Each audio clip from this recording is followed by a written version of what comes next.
Salutations, spooks, spirits, and specters, and welcome back to Shivers. Just opened the world to the subterranean world, but we're gonna leave that on standby for right now. But no metal XP. I'm gonna head up to the second floor now and explore around there.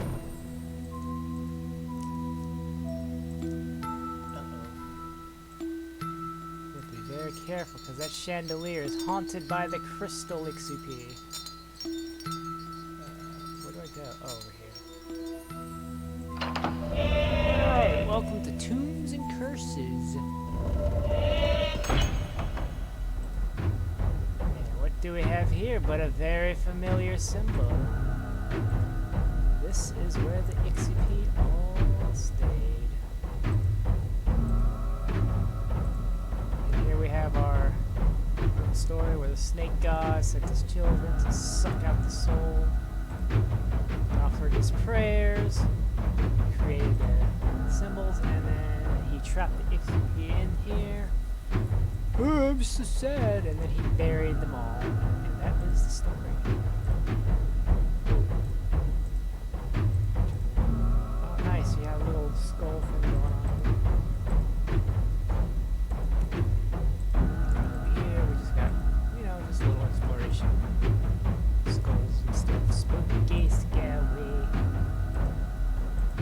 The Sphinx, professor of lost wisdom, the guardian over the city of the dead. The Sphinx stands watch over the greatest tombs ever built, the pyramids. Search and you may learn wisdom from these ancient lips. So let us investigate. The heretics that lay beyond have driven out all of the gods save Aiden. So begins Egypt's decline. If thou art wise, thou shalt know that the names of this pharaoh and his queen be placed forever in shame on the columns of Ra. And that is your hint as to what to put up here. So a husband and wife that have... Care to refresh your memory? King and Queen have brought doom. Aha. So, I'm assuming these are the two. So we got the feather. Let me write these down so that way I don't forget. Assuming these are correct. So, we got the feather here. I'll flip this upside down. The feather. A little eye with a little haha. Little squiggle and the dots with a little bit of a vulture here, a little circle and some statitas, and then the wife would be right here, the queen.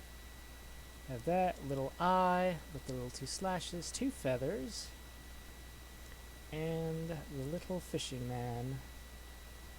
Little fishing man. All right, or is it fish? No, could be a man. No, it could be it. Probably a woman. Thank you. Let's go back. Alright. So, that's what I'm looking for right there. And then we need a circle with the squiggles. There we go. Over here. Alright, so we're looking for... That's what I'm looking for. Feathers. There we go. And what do we have within? But ourselves another box. This looks like it's the cloth one? I think this is the cloth one. Okay, so that's that. Thank you. Refresh my memory. Care to refresh your memory? Pictographs.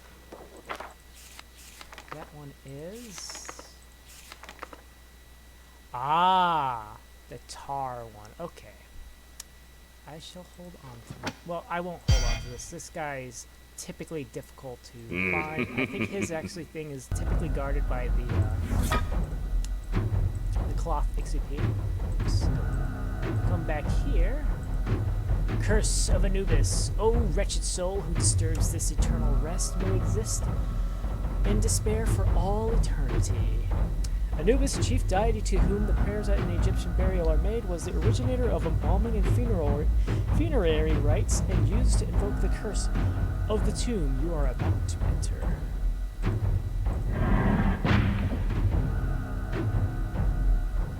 Sometimes the cloth XP will be haunting them rags, as it were. Alright. Oh, here we go. I didn't realize this one was here. Much of what we know about early man comes from burial sites, but not without a price.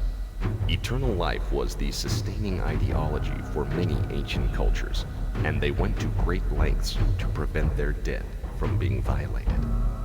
Venture on if you will, but beware the curse of the tomb. So let's head on up here to the next room, the funeral rites. But we have to solve a little bit of a puzzle first. So this should be cool. Alright, so we just gotta line these things up so these three have passed down to the bottom here. There we go. Alright.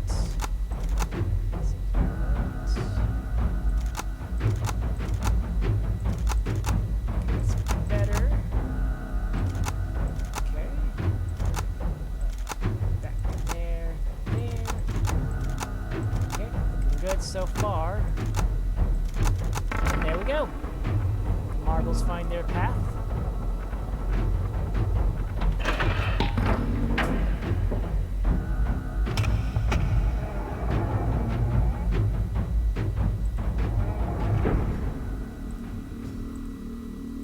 Death comes uneasily to the mind of man. Burial customs throughout the world arise from the belief that the survivors can secure life after death for the deceased. You will find here that man has conceived of many ways to honor the dead.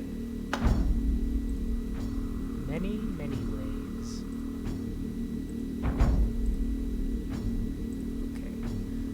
Caracas burial bundles. In these funerary bundles of the Paracas Indians of Peru denote a vast difference in wealth. Each richly embroidered bundle tells a story of wealth and includes lavish personal possessions. The poor were buried in plain clothes. Both wrappings covered a basket with a body within it.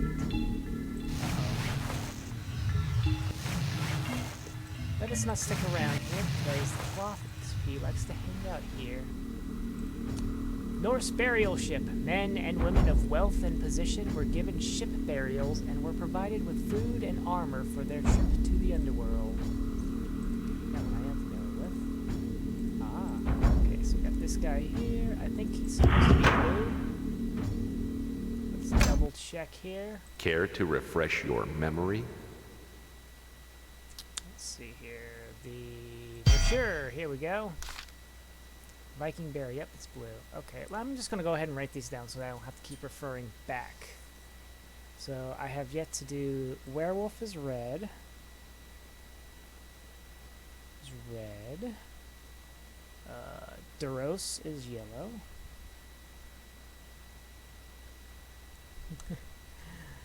Ixupi. I forgot to get that one. That one's green. So we got to go back there real quick. And Celtic. Two-headed is red.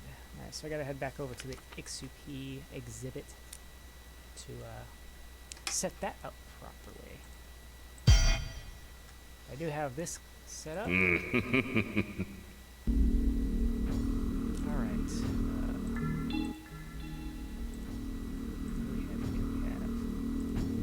Nothing going on here. Left. Give ourselves a little book. July 10th, 1980, New York City. Sine, I am moving tomorrow. I've decided to record my thoughts in this journal. I will miss the view of the museum from my apartment window, but Dad says he needs a less stressful job. I guess he's a decent sketch artist. I mean, that looks like the Chrysler Building. I assume that's called Chrysler Building, I'm assuming. July 15th, Mount Pleasant, while I am... Oh! I wonder if that's more. Oh, since! Not Sine. While I am not exactly excited about this small town, it does have its advantages over New York City. The air is very clean, so my telescope will work great, and it's quiet. For Dad's sake, I will try to think of more. July 30th. This town has a really awesome museum, Professor Wendell Knott's Museum of the Strange and Unusual. The sign says it is opening soon. Can't wait. August 8th. Dad says the museum will never open. I don't believe it. He says Professor Wendell Knott once taught at the same college Dad is teaching in, but now he's some kind of eccentric. So why all the skulls, man? August 20. Not looking forward to school next week. I finally saw the professor. He looks really cool, like he just got off an archaeology dig. That seems like a fair portrait. August 29th. School is as bad as I thought. Everyone here is a bunch of hicks. There's this girl, Beth, who's kind of cute and says she knows Professor Wendell Knott.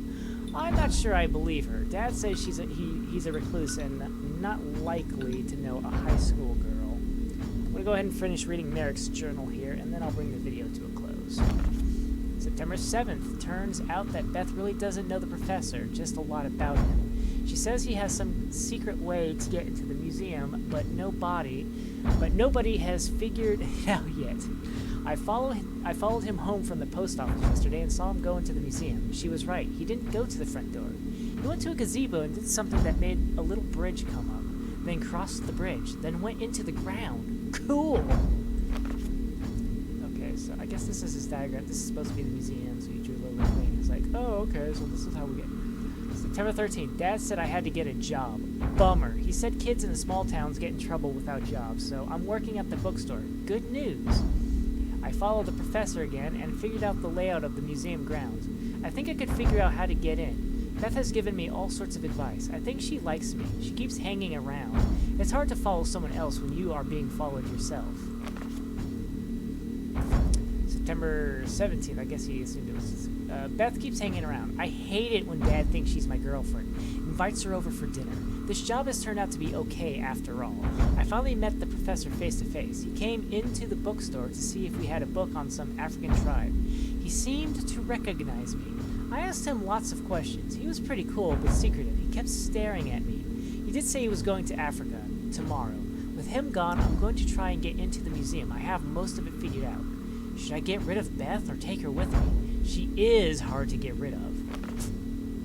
September 26th. Tonight's the night. Dad is attending some kind of lecture. I told him we are going to a movie in case he comes home early. We means I've decided to take Beth with me. She might come in handy. She is smart, and she has a rope ladder we can use to get over the wall. She says she uses it to sneak out at night. Here's the schedule. 7 p.m., leave house. 7:45, climb over the walls. 8:10, raise stone step bridge. 8:25, enter Stonehenge. It's going to take you 15 minutes to raise the stone bridge, the step bridge, you assume. 8:30 to 10:30, explore the museum. 11:15, home. 11:30 p.m., Dad comes home. 11:26, the museum. This is a very odd museum. There are lots of rooms we can't even get into and puzzles everywhere. We found this one exhibit that had some ancient pots. There is a warning outside not to disturb them, but Beth said she didn't believe the sign and opened one of them anyway. I missed that sign. There was a pretty cool noise and it felt like cold wind coming out of the pot. I thought I saw green electrical charges coming out of it, but Beth said it was probably from negatively charged ions or something. I helped her open the rest. It was pretty neat. Something horrible happening. Grotesque things coming from everywhere. Can't find Beth. We got separated. There are so many secret passages. She could be anywhere. What are those things? Beth is dead. Found her body in the basement. The pots. They're not in the exhibit anymore. I keep finding them all over the museum. I think I have to find them and use them on those creatures. If only I could find a way out. All the doors are locked. Maybe they won't find me here.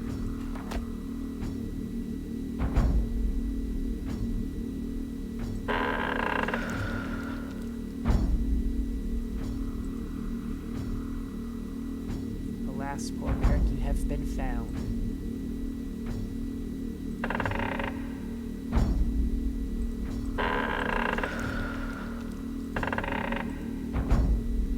Well, I shall end this here.